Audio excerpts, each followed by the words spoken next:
Hi, I'm Nicole Silk, and I'm Executive Director of River Network, and this is my board chair, Rebecca Water. So this has been really, really helpful. We too have been on a journey since I stepped into the role about 6 years ago. And it's deep, and it's at the board level, it's at the C-suite, it's all across staff. So I really appreciate your perspectives. My question has to do with the amount of, if we're really serious about this work, it requires deep intentionality across all of us executive directors. It requires that we are both incredibly authentic and extremely vulnerable about who we are, how we come in, what our history is, so that we're enabling everybody else to bring that forward as well, to create those spaces where people can bring their full selves in. So my question for you all is really about those situations where you've had to be very vulnerable in public spaces beyond your organization, and the times when you've been slapped down, and how do you bring yourself back up and be the model that you have to be, not only for your organization, but for the larger movement that you're part of? You know, you have to recognize your own white privilege. You have to be willing to step up and say things that are even uncomfortable for me to hear. But you know, it's you just have to be willing to do that, and you know, and say, hey, you know what, I don't know the right words all the time, and I'm saying it. In fact, I say diverse people or do different things. It's not the right language. I'm still learning, absolutely. But it's, you know, where your heart is and where you're trying to go, and keep just moving in the right direction and learning and being open to it. I've been learning a lot about white fragility, and you know, the book that you mentioned, yes, as well as other work that we've been doing. And one of the most powerful things was that when it comes to race, many white people don't want to talk about it because, in fact, and by not talking about it, it preserves the status quo and the oppressive power structure that has existed in this country for so long. So we've got to get comfortable in navigating race and talking about it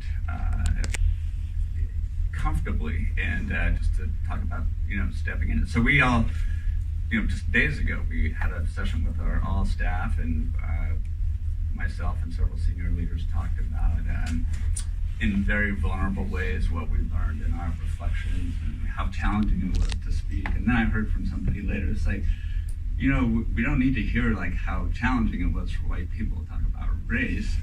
You know, we have to do this all the time. So thinking about the emotional labor that we often put on our staff of color in this work is something to really be cognizant of.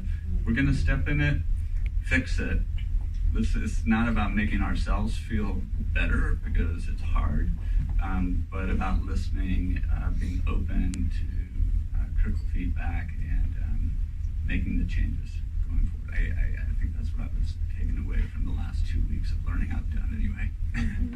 But I would agree. I mean, it's admit it, apologize for it, fix it, and then go home that night and drink.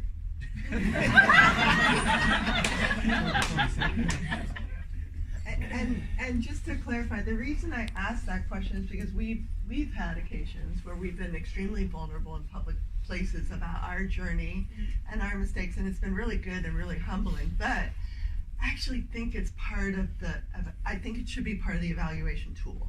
I think it's incumbent on us to be modeling that practice beyond our organizations, so that we encourage other executive directors to do the same, to challenge the status quo, to be impatient. We gotta get beyond this, right? Yeah, it's uncomfortable, fine, let's move. I would just add in closing 2 concepts: grace and assume good intentions, right? Assume that people are coming from the best place that they can.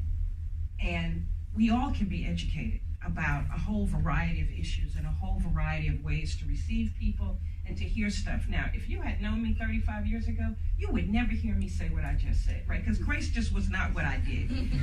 But I remember something my grandmother tried to teach me my whole life, and I was 32 when she died. You catch more flies with honey than you do with vinegar. And you would have thought that was the most conflated concept of physics that there ever was, because I could not understand what she was trying to tell me.